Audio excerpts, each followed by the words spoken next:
So Telugu சினிமாவுடைய mega star அப்படின்னு சொல்லப்படக்கூடிய நம்ம சிரஞ்சீவி காரு பார்த்துட்டிங்கன்னா ஆக்சுவலி வந்து ரீசெண்டாக ஒரு இன்டர்வியூவில் நிறையா விஷயங்கள் பேசியிருந்தார்.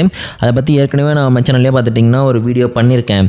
ஸோ அதே மாதிரி பார்த்திங்கன்னா இந்த வீடியோவில் வந்து சில முக்கியமான விஷயங்கள் வந்து நம்ம பேச போகிறோம். அது என்ன அப்படின்னு பார்த்தீங்கன்னா, அதாவது சிரஞ்சீவி காரு வந்து இப்போ இந்த வாரணாசி படத்துக்கான ட்ரெய்லரை வந்து எஸ் ராஜமௌலி வந்து லான்ச் பண்ணியிருந்தார் இல்லையா. ஸோ அதில் பார்த்துட்டிங்கன்னா பல விஷயங்களை வந்து அவர் ரிவீல் பண்ணியிருக்காரு. சிரஞ்சீவியும் பார்த்திங்கன்னா அதை பற்றி பேசியிருக்காரு. ஸோ அதை தான் பார்த்திங்கன்னா இந்த வீடியோவில் சிரஞ்சீவி நம்மளுடைய வாரணாசி ட்ரெய்லரை பார்த்து அந்த நேரத்தில் தெலுங்கு சினிமா பற்றி என்னெல்லாம் சொல்லியிருக்காரு அப்படின்னு சொல்லிட்டு இப்போ நம்ம டீட்டெயிலாக பார்க்க போகிறோம்.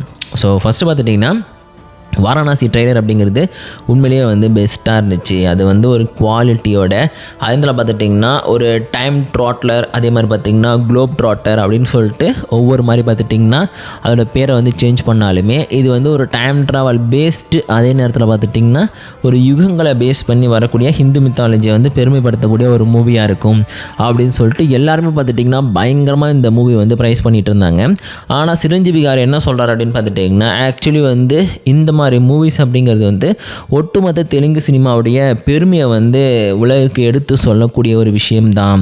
ஏன் அப்படின்னு பார்த்தீங்கன்னா, தெலுங்கு சினிமானாலே ஒரு மாதிரி ஆக்ஷன் மசாலா கலந்து பாலையா மாதிரியான மூவிஸ் தான் ரிலீஸ் ஆகும் அப்படின்னு சொல்லிட்டு எல்லோரும் வந்து நம்மளை திட்டிகிட்டு இருக்காங்க. ஆனால் ஃபேக்ட் என்ன அப்படின்னு பார்த்துட்டிங்கன்னா, அதையும் தாண்டி குவாலிட்டியான மூவிஸும் தெலுங்கு சினிமாவிலேருந்து ரிலீஸ் ஆகும் அப்படிங்கிறத ஏற்கனவே பாகுபலி வந்து ப்ரூவ் பண்ணிச்சு. ஸோ அதை ஃபாலோ பண்ணி பார்த்திங்கன்னா இந்த நிறைய மூவிஸில் வந்து அடுத்தடுத்து ரிலீஸ் ஆகி ப்ரூவ் பண்ணிச்சு. அப்படி வந்த மூவி தான் பார்த்துட்டிங்கன்னா RRR இருக்கட்டும். ஸோ RRRலாம் பார்த்துட்டிங்கன்னா தெலுங்கு சினிமா இண்டஸ்ட்ரியோட பேரையே வந்து தலைகளாக மாற்றிடுச்சு.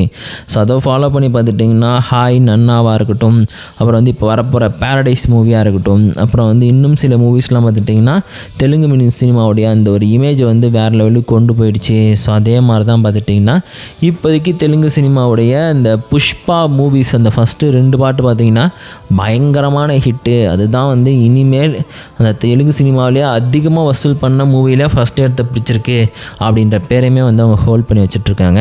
ஸோ அந்த ஒரு காரணத்தினால பார்த்துட்டிங்கன்னா இப்போதைக்கு வந்து தெலுங்கு சினிமா ஒரு நல்ல ரேஞ்சில் தான் இருந்துக்கிட்டு இருக்கு.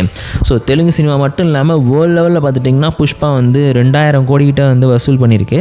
ஸோ அந்த 2000 கோடிக்காக பார்த்துட்டிங்கன்னா அல்லு அர்ஜுன் வந்து அடுத்தடுத்த மூவிஸில் வந்து பிளான் பண்ணிட்டாரு. அதாவது நம்ம அட்லி கூட பார்த்திங்கன்னா அல்லு அர்ஜுன் வந்து பிளான் பண்ணிட்டாரு. ஸோ இந்த மாதிரி பார்த்துட்டிங்கன்னா ஒவ்வொருத்தருமே வந்து ஒவ்வொரு வகையில் ஒவ்வொரு மாதிரி பார்த்துட்டிங்கன்னா இந்த ஒரு தெலுங்கு சினிமாவுக்கான அந்த கான்ட்ரிபியூஷன் வந்து கொடுத்துட்ருக்காங்க.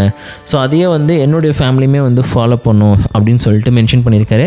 ஸோ சிரஞ்சீவி சாரோட ஃபேமிலியுமே இதையே மெயின்டைன் பண்ணுறாங்கன்ற பட்சத்தில் பார்த்துட்டிங்கன்னா அது வந்து டெஃபினட்டாக தெலுங்கு சினிமாவுடைய அந்த குவாலிட்டியை பார்த்துட்டிங்கன்னா அடுத்த லெவலுக்கு கொண்டு போகும் அப்படின்னு சொல்லலாம். பிகாஸ் தெலுங்கு சினிமாவே வந்து இப்போதைக்கு சிரஞ்சீவி காருடைய ஒரு ஃபேமிலி தான் கண்ட்ரோல் பண்ணுறாங்க அப்படின்னு சொல்லிட்டு ரொம்ப நாளாகவே பார்த்துட்டிங்கன்னா சில பல ரெக்கார்ட்ஸ்லாம் சொல்லப்பட்டுருக்கு. ஸோ அதை வந்து அவர் எப்படி ஹேண்டில் பண்ணுவார் அப்படிங்கிறதே பார்த்துட்டிங்கன்னா பல பேருக்கு டவுட்டாக இருந்துட்டு இருக்க விஷயத்தில் இந்த மாதிரி ஒரு விஷயத்த சொல்லும்போது ஏன் வந்து இவர் இந்த மூவியை பற்றி பேசணும். ஸோ தொடர்ந்து பார்த்துட்டிங்கன்னா அவங்க ஃபேமிலி மட்டுமே வந்து கண்ட்ரோலில் வச்சுக்கிட்டு இருக்க ஒரு விஷயத்தை வந்து வேறு ஒருத்தவங்க பண்ணும்போது வந்து இவருக்கு பொறாம வருதா அப்படின்னு சொல்லிட்டு எல்லாமே கேட்கப்பட்டுருக்கு.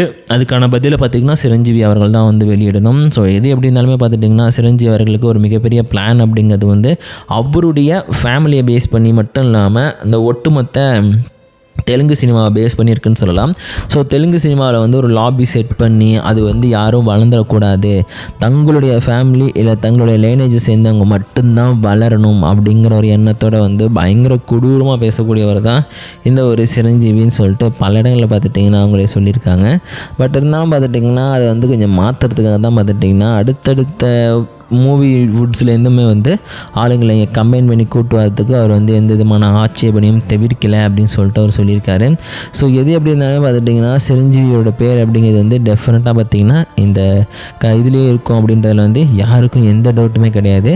பிகாஸ் அவர் வந்து ஒரு பர்ஃபெக்டான ஆக்டர். ஸோ நிறைய விஷயங்களில் பார்த்துட்டிங்கன்னா அசால்ட்டாக ஒரு ஷார்ட்டை சொல்லும்போது அது வந்து இப்போ இருக்கிற யங் ஜென்ரேஷன் நடிகர்கள்லாம் வந்து நடிக்க தாங்கிட்டு யோசிச்சுட்டு இருக்கும்போது ஒரே ஷார்ட்டில் பார்த்திங்கன்னா நடிச்சுட்டு போயிட்டே இருப்பார். அசிங்க அவமானத்தெல்லாம் பற்றி பற்றி யோசிக்கவே மாட்டார். அவருக்கு என்ன பிடிச்சிருக்கோ அதை மட்டும்தான் செய்வார்.